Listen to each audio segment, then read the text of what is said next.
Вітаю геймподики на каналі Gameplay Scribbles. Мене звати Наталі, і в цьому відео пропоную розібрати на нотатки, як будувати плід у грі Stranded Deep від австралійської студії Beam Team Games. Stranded Deep – це гра про виживання із закрученим сюжетом, де ми маємо повну свободу дій у невеликому, але відкритому світі. На каналі є відео зі шпаргалками для виживання у грі, а сьогодні пропоную побудувати плід. Тож, почнімо. На жаль, для консолей маємо обмеження від розробників. Максимальний розмір 4х5 або 5х4 секції. Але плід – це необхідність для виживання у грі.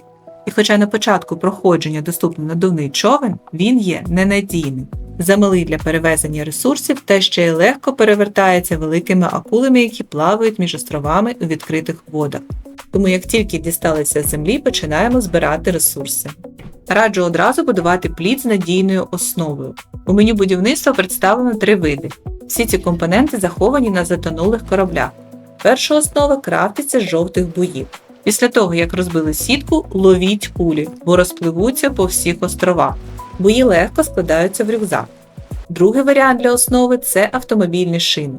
Їх теж звільняєте і починаєте витягати на берег, бо у рюкзак вже покласти не вийде. Тому наводимо курсор на шину, затискаємо L2, я граю на PlayStation, тримаємо кнопку і тягнемо здобич на берег. Ту саму маніпуляцію проводимо з бочками. Відв'язали, доправили до берега. І не забувайте озиратись на всі боки. Зазвичай біля великих кораблів плавають хижі акули.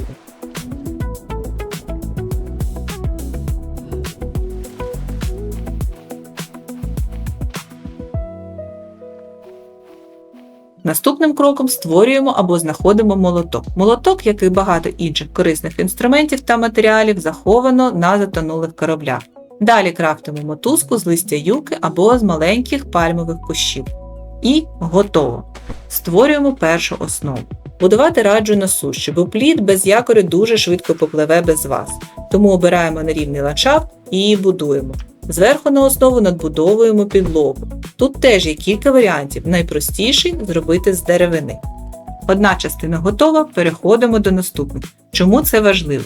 Що більша конструкція, то менше шансів, що плід перевернеться під час штормів та від великих акул, які наполегливо будуть намагатися вас з'їсти. Для наступної основи візьмемо шину. Тут абсолютно неважлива комбінація. І бочки, і буї комбінуються між собою. Тому беремо молоток в руки, наводимо на шини і несемо добудовувати плід. І отут починається випробування нервової системи, бо зістиковуються якось отак. Тому я не просто так говорила про нерівний ландшафт. За рахунок пагорбу можна виставити конструкцію так, щоб одна частина була у повітрі. Тоді добудовувати основу та інші деталі буде набагато легше. Так, у мене вже є 3 частини. Час перейти до наступного кроку. Потрібно розмістити кермо. Зараз це звичайне, з мотузки, тканини та деревини. В майбутньому з'явиться можливість сконструювати мотор, який буде виконувати функцію керма. А коли з картоплі перегоните паливо, то ще й швидко зможете пересуватися між островами. А поки ось таке. Далі обираємо місце для вітрил. Я б радила його встановлювати одразу біля керма. Трішки пізніше вже на прикладі поясню чому. Наступною необхідною частиною на плоту має бути навіс. На жаль, його не можна поставити разом із парусом, але обов'язково знайдіть місце. Це дасть можливість ховатися від сонця під час подорожі між островами. Ще, що б я радила одразу встановити на плоту, це ліхтар. Основу беремо в меню крафту, називається хук. А ліхтарі знаходимо в схованках на затонулих кораблях. Корисна річ, бо автоматично вмикається із настанням темряви і вимикається на світанку. Звісно, є і ручне керування. Добре світить, працює як маячок. Взагалі, такі ліхтарі варто розставити по всій базі. Тепер переходимо до будівництва місця для зберігання. Спочатку встановлюємо полиці. Це критично важливо для перевезення знахідок. На такі полиці встановлюються ящики, які знаходяться на затонулих кораблях. Знайдете – беріть із собою, бо від ящиків велика користь. По-перше, за допомогою них звільняється місце у рюкзаку, а для плота розширюється можливість перевезення ресурсів. Бо якщо покласти на плід, наприклад, деревину, то є велика ймовірність, що вся конструкція піде на дно. А от якщо все це покласти в ящики, то проблем зі стійкістю плота не буде. Ось тепер маємо таку картину, і тут дещо потрібно переробити. А саме одну частину, бо конструкція вийшла несиметрична. А це погано для стійкості плота на воді. Тому одразу будуйте широку основну частину. Звісно, з першого разу приступувати хто б мені дав. Тому роблю через перевірений метод, перетягую на колесо, добудовую і готово. Тепер плід має симетричну конструкцію і добре буде триматися на воді. Останнє, що конче необхідно встановити, це якір. Без нього доведеться постійно витягати плід на берег, бо, як я вже казала і повторюся знову, інакше ваша праця просто втече у відкритий океан. І повірте, це біль. Тому перевіряємо, як працює якір, роздивляємося плоди зусиль, ніби непогано вийшло. Для початку підійде. Є куди складати знахідки, є вітрила, кермо, якір, тент та ліхтар. Все готове для першої подорожі. Ну що, час тестувати? Та-дам! Спускаємо корабель на воду. Зробимо трішки коло вздовж берега. Тут хочу повернутися до моменту, чому я радила встановити вітрила біля керма і обіцяла показати на прикладі. Для початку руху потрібно опустити парус і потім взятися за керування. А для зупинки все навпаки – відпустити кермо та підняти вітрила.